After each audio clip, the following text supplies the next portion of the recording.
कर्मवीर देश हित, निस्वार्थ जनसेवा भाव, जन जागरण लाने वाले कर्मठ, असंभव को भी संभव बनाने वाले योद्धा कर्मवीर कहलाते हैं। आज हम अयोध्या सिंह उपाध्याय हरिओध जी द्वारा लिखित कविता कर्मवीर का अध्ययन करेंगे। देख कर बाधा विविध बहु विघ्न घबराते नहीं, रह भरोसे भाग के दुख भोग पछताते नहीं। काम कितना ही कठिन हो किंतु उकताते नहीं, भीड़ में चंचल बने जो वीर दिखलाते नहीं।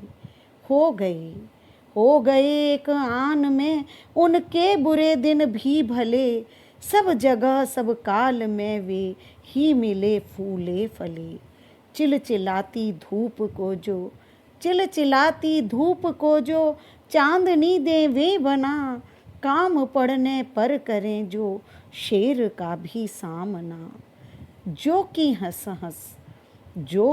हंस के चबा लेते हैं लोहे का चना, है कठिन कुछ भी नहीं जिनके है जी में ये ठना।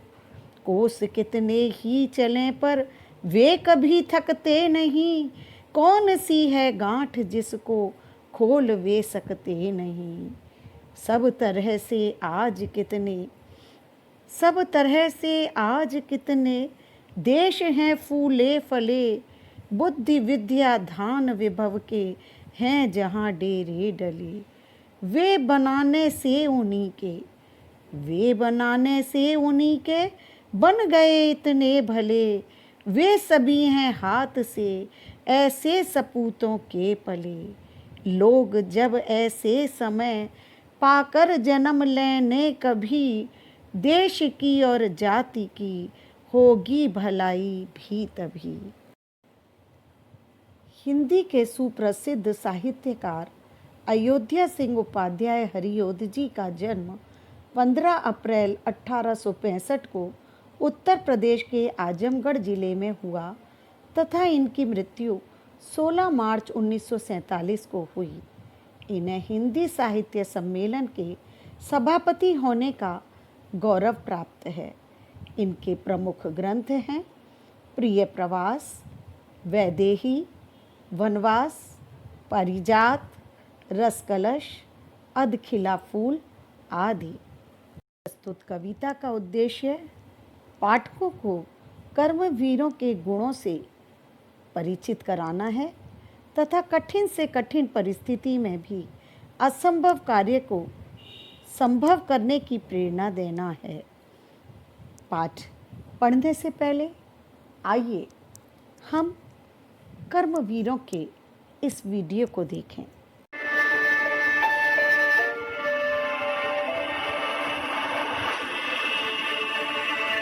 सीमाएं नहीं है पर युद्ध तो है, शत्रु नहीं समक्ष पर प्रहरी तो है। दुश्मन है कि जो दिखता नहीं पर इन आंखों से छिपता नहीं।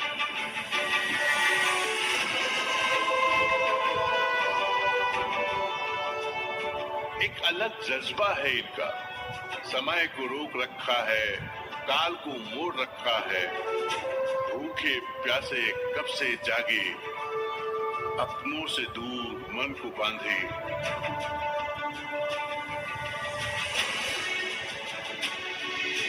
न धर्म की दीवारें हैं न समाज के ताने हैं, लक्ष्य है बस लक्ष्य है सेवा का, और ये रिश्ते अनजाने।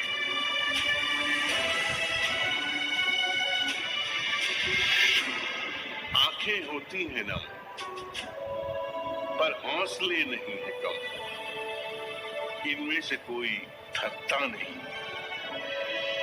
महसूस कर सकते हो बस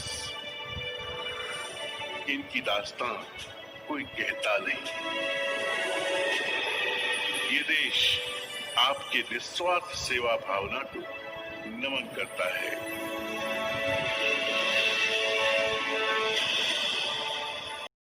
जन कल्याण सेवा भाव से ओतप्रोत कर्मवीरों के बारे में जानने के बाद अब हम कर्मवीर कविता का अध्ययन करेंगे।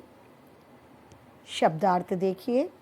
विघ्न यानी रुकावट या बाधाएं, उकताना, ऊबना, भीड़, जन समूह या मजमा, चंचल, चंचल चित वाला। पंक्तियां और अर्थ देखिए। देख कर बाधा विविध, बहु विघ्न घबराते नहीं। कवि अयोध्या सिंह उपाध्याय जी कर्मवीर की विशेषताओं का बखान करते हुए कहते हैं कि कर्मवीर व्यक्ति जीवन में आई अनेक बाधाओं और रुकावटों को देखकर कभी घबराते नहीं हैं। रह भरोसे भाग के दुख भोग पछताते नहीं। आगे कवि कहते हैं, ये व्यक्ति अर्थात कर्मवीर भाग्य के भरोसे हाथ पर हाथ रखकर नहीं बैठते हैं। कर्मवीर चाहे कितने भी दुख झेल ले, लेकिन अपने कर्मों की वजह से वे कभी भी पछताते नहीं हैं। काम कितना ही कठिन हो, किंतु उकताते नहीं। आगे कवि कहते हैं कि कर्मवीरों के लिए कोई भी कार्य कठिन नहीं है। चाहे कितना भी असंभव कार्य क्यों ना हो, उस कार्य को मन लगाकर कर्मवीर करते हैं और काम करने से वो कभी उकताते नहीं हैं, अर्थात ऊबते नहीं हैं। भीड़ में चंचल बने जो वीर दिखलाते नहीं। भीड़ में यानी जनसमूह में ये व्यक्ति धैर्यवान होते हैं। भीड़ में कभी भी विचलित होकर अपना धैर्य नहीं खोते हैं। ये धैर्यपूर्ण व्यवहार करते हुए सफलतापूर्वक अपना कार्य करते हैं। कहने का तात्पर्य यह है कि कर्मवीर असंभव से असंभव कार्य को भी दृढ़ निश्चयी, साहसी, कर्मठ होने के कारण धैर्यपूर्ण व्यवहार करते हुए आसानी से कर लेते हैं और यही कारण है कि उन्हें उनके कार्य में सफलता प्राप्त होती है। आगे देखिए। भले, अच्छे, फूले फले, समृद्ध या खुशहाल, चिलचिलाती धूप, कड़कती धूप अर्थात असहनीय धूप। अर्थ देखिए। हो गए एक आन में उनके बुरे दिन भी भले। कवि कहते हैं जो अपना कार्य, जो से मतलब कर्मवीर से, जो कर्मवीर अपना कार्य निश्चल होकर करते हैं यानी अटल भाव से करते हैं, दृढ़ निश्चयी होकर करते हैं, वे अपने बुरे दिनों को भी अच्छे दिनों में बदलने में सफल हो जाते हैं।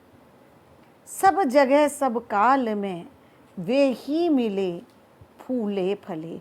और ऐसे व्यक्ति हर हाल में, हर काल में, सब स्थानों पर फूलते हैं, फलते हैं, अर्थात संपन्न और खुशहाल मिलते हैं। यहाँ फूले फले से तात्पर्य संपन्नता और खुशहाली से है। ये दूसरा पद्यांश है। इसमें मुहावरों का प्रयोग भी है। लोहे के चने चबाना अर्थात कठिन से कठिन कार्य भी कर लेना। ठना यानी ठान लेना, दृढ़ निश्चयी। फिर कोस लगभग 2 मील के बराबर। जो कि हंस हंस के चबा लेते हैं लोहे का चना। आगे कवि कहते हैं ये कर्मवीर व्यक्ति अदम्य और साहसी होते हैं जो लोहे के चने चबाने जैसा कार्य भी, अर्थात कठिन से कठिन कार्य भी हंसते हुए पूर्ण कर लेते हैं। है कठिन कुछ भी नहीं, जिनके हैं जी में यह ठना। ये वो व्यक्ति हैं जिनके मन में यह दृढ़ निश्चय है कि वो असंभव कार्य को भी संभव करके दिखाएंगे। कठिन से कठिन कार्य को भी जो आसानी से कर लेंगे, ये बात उनके मन में दृढ़ निश्चय करके बैठी हुई है। जो कोस कितने ही चलें पर वे कभी थकते नहीं। वो कितना ही दूरी तक रास्ता तय कर लें, लेकिन वे चलते समय कभी भी थकान महसूस नहीं करते हैं। कौन सी है गांठ जिसको खोल वे सकते नहीं। आगे कवि कहते हैं कि ये वो कर्मवीर हैं जिनके लिए कोई भी कार्य कठिन नहीं है। वे ऐसा कौन सा समस्यात्मक कार्य है जिसे सुलझा नहीं सकते हों। शब्दार्थ है विभव, वैभव यानी ऐश्वर्य, सपूत सउपसर्ग है यानी अच्छा, पूत मूल शब्द है जिसका अर्थ है सुपुत्र यानी कि अच्छा पुत्र। अब अर्थ देखिए, सब तरह से आज जितने देश हैं फूले फले। कवि कहते हैं कि आज देश इन कर्मवीरों की वजह से ही फल फूल रहे हैं। कवि कहते हैं आज देश को ऐसे कर्मवीरों की आवश्यकता है जो कर्म के लिए अपना जीवन समर्पित कर सकें, जिनके पुरुषार्थ से देश समृद्ध, संपन्न, वैभवशाली हो सके। आगे कवि कहते हैं बुद्धि विद्या धान विभव के हैं जहाँ डेरे डले, वे बनाने से उन्हीं के बन गए इतने भले। कवि कहते हैं कि कर्मवीर देश को बुद्धि, विद्या, धन, वैभव का भंडार बनाते हैं और उन्हीं की वजह से देश समृद्ध होते हैं। ये वे कर्मवीर हैं, वे सभी हैं हाथ से ऐसे सपूतों के पले। वे ऐसे कर्मवीर हैं जिन्हें उन कर्मवीरों ने पाला है जो स्वयं देश के लिए कर्मठतापूर्वक आगे आए, जिन्होंने देश की समृद्धि के लिए कर्म करते हुए अपना जीवन समर्पित कर दिया। लोग जब ऐसे समय पाकर जन्म लेंगे कभी, देश की और जाति की होगी भलाई भी तभी। कवि कहते हैं जब देश में ऐसे कर्मवीर जन्म लेंगे तभी देश की और मनुष्य जाति की भलाई होगी। कहने का तात्पर्य यह है कि आज जितने भी संपन्न और विकसित देश हैं वे ऐसे ही कर्मवीरों के पुरुषार्थ से संपन्न हुए हैं।